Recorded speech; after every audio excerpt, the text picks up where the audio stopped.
பிரியமான தேவனுடைய பிள்ளைகளே, இந்த நேரத்திலும் கர்த்தருடைய நாமத்தினால உங்களை வாழ்த்துகிறேன். இந்த வசனத்திற்காக நான் உங்களை வரவேற்கிறேன். பாருங்க, இந்த உலகம் ஒரு பெரிய தோட்டம். நம்முடைய தேவன் தோட்டக்காரர் என்று சொல்லப்பட்டிருக்கிறார்.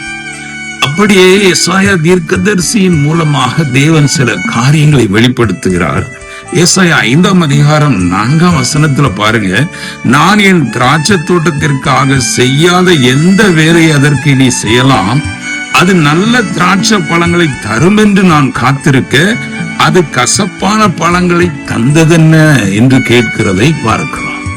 கர்த்தருடைய பிள்ளைகளை பார்த்துதான் இந்த வசனத்தை தேவன் சொல்லி ஏசாயா தீர்க்கதரிசியின் மூலமாக வருத்தப்படுகிறார்.